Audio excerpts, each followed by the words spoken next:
नमस्ते। आज की इस खास चर्चा में हम एक बेहद ही अद्भुत और बहुआयामी व्यक्तित्व को डिकोड करने वाले हैं, भगवान श्री कृष्ण। अक्सर हम उन्हें एक नटखट बालक या एक दिव्य प्रेमी के रूप में ही देखते हैं ना। लेकिन आज जो स्रोत हमारे सामने हैं वो हमें उनके व्यक्तित्व के एक बहुत ही गहरे सफर पर ले जाते हैं।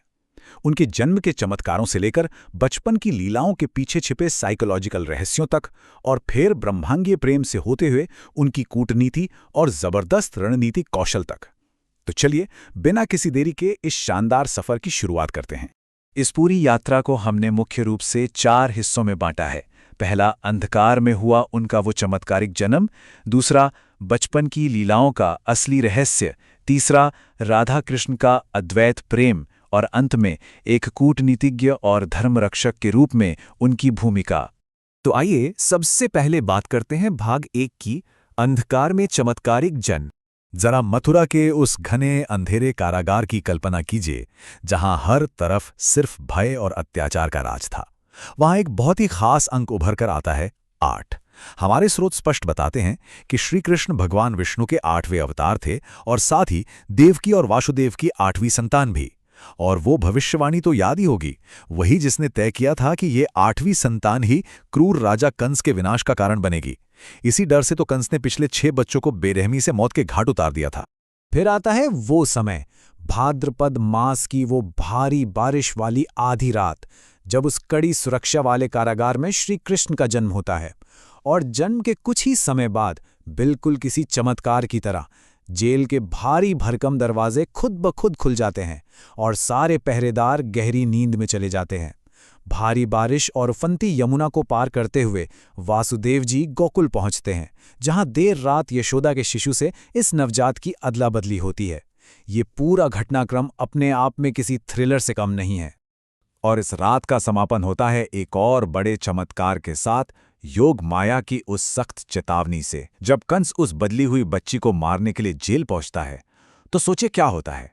वो बच्ची अचानक एक दैवीय रूप में प्रकट हो जाती है। वो योग माया थी, जिन्होंने कंस को एकदम स्पष्ट चेतावनी दी कि उसका वध करने वाला तो पृथ्वी पर जन्म ले चुका है और अब उसकी पहुंच से बहुत दूर है। मतलब ये घटना सिर्फ एक बचाव नहीं था, बल्कि बुराई के अंत की एक तरह से ऑफिशियल अनाउंसमेंट थी। अब आगे बढ़ते हैं भाग 2 की तरफ, बचपन की लीलाओं के रहस्य।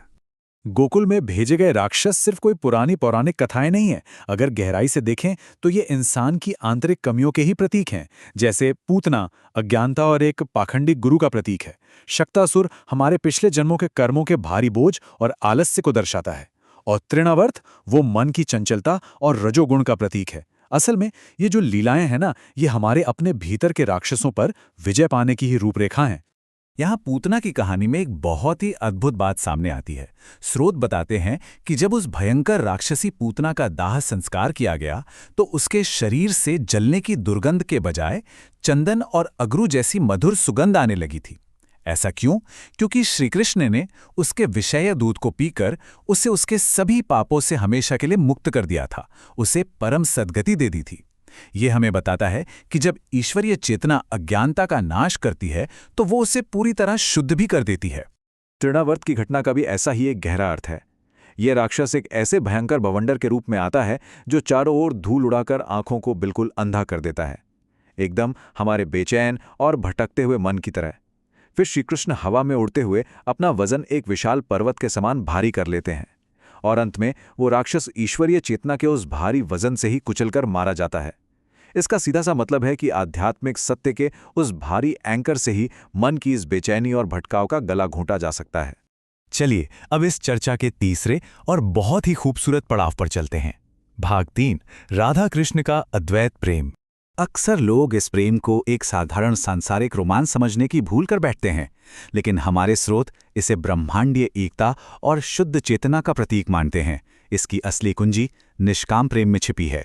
एक ऐसा निस्वार्थ प्रेम जो सांसारिक इच्छाओं, अहंकार और किसी भी तरह की अपेक्षाओं से पूरी तरह मुक्त हो। यहाँ कोई लेन देन नहीं है, ये तो बस ईश्वर के प्रति बिना किसी शर्त के अपना सब कुछ सौंप देने वाला पूर्ण समर्पण है।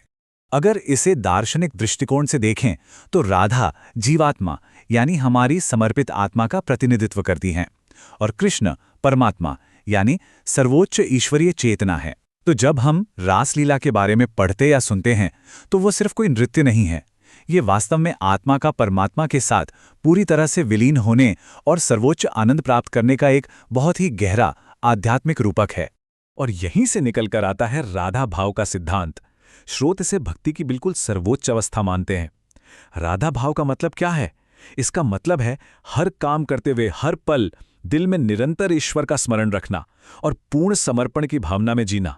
ऐसा माना जाता है कि जब कोई भी इस भाव को अपने भीतर उतार लेता है तो उसका हृदय इतना ज्यादा पवित्र हो जाता है कि ईश्वरीय चेतना खुद ब खुद स्वाभाविक रूप से उसके भीतर निवास करने लगती है। और अब हम पहुंच गए हैं अपने आखिरी पड़ाव पर, भाग 4, धर्मरक्षक और कूटनीतिज्ञ। ब्रह्मांडी अद्वैत प्रेम की इस गहराई से निकलकर अब हम महाभारत के कठोर और एकदम प्रैक्टिकल युद्ध के मैदान में प्रवेश करते हैं। उनका जो रणनीतिक कौशल है वो एक बहुत बड़े विरोधाभास में झलकता है। सोचिए, एक तरफ तो वे बिल्कुल विनम्र शांतिदूत बनकर हस्तिनापुर जाते हैं और युद्ध टालने के लिए केवल 5 गांव मांगते हैं, लेकिन जब यह सबसे सरल प्रस्ताव भी कौरवों के हंकार के कारण ठुकरा दिया जाता है तो वही विनम्र दूत एक बेहद दृढ़ रणनीतिकार बन जाता है, जो एकदम स्पष्ट घोषणा करता है कि अब अधर्म के खिलाफ धर्मयुद्ध टाला नहीं जा सकता। इस युद्ध में उनकी भूमिका कूटनीतिक प्रतिभा का एक मास्टर क्लास है। उन्होंने सीधे तौर पर कोई भी हथियार उठाने से साफ इनकार कर दिया था। इसके बजाय वो एक सारथी बने, अर्जुन के रथ चलाने वाले, एक अदृश्य लेकिन सबसे मजबूत मार्गदर्शक शक्ति। स्रोत हमें बताते हैं कि अगर वे खुद लड़ते तो शायद इतिहास इसे उनके व्यक्तिगत युद्ध या किसी पक्षपात के रूप में देखता। हथियार न उठाकर उन्होंने ये सुनिश्चित कर दिया कि यह भयंकर युद्ध किसी साम्राज्य को जीतने के लिए नहीं, बल्कि पूरी तरह से न्याय और धर्म की स्थापना के लिए लड़ा जा रहा है।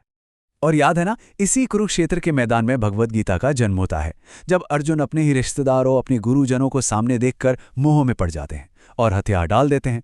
तब कृष्ण उन्हें कर्तव्य का वो मूल मंत्र देते हैं, परिणाम की चिंता से मुक्त होकर कर्तव्य के पथ पर अडिग रहो। सच कहूं तो इस एक वाक्य ने न केवल अर्जुन के उस मानसिक लकवे को ठीक किया, बल्कि पूरी मानवता के लिए कर्म और कर्तव्य की परिभाषा को हमेशा के लिए बदल कर रख दिया। तो इन सब बातों को गहराई से समझने के बाद एक बहुत ही महत्वपूर्ण सवाल उभरकर सामने आता है। आज के इस तेज तर्रार और आधुनिक जीवन में हम अपने भीतर राधा भाव जैसी निस्वार्थ भक्ति और अपने बाहर कृष्ण नीति जैसी रणनीतिक व्यावहारिकता के बीच आखिर संतुलन कैसे बना सकते हैं? हम भीतर से पूरी तरह शांत और बाहर से अपने कर्तव्यों के प्रति एकदम दृढ़ कैसे रह सकते हैं? इसी विचारोत्तेजक प्रश्न के साथ हम आज की इस चर्चा को यहीं विराम देते हैं। हमारे साथ इस सफर में जुड़ने के लिए बहुत बहुत धन्यवाद।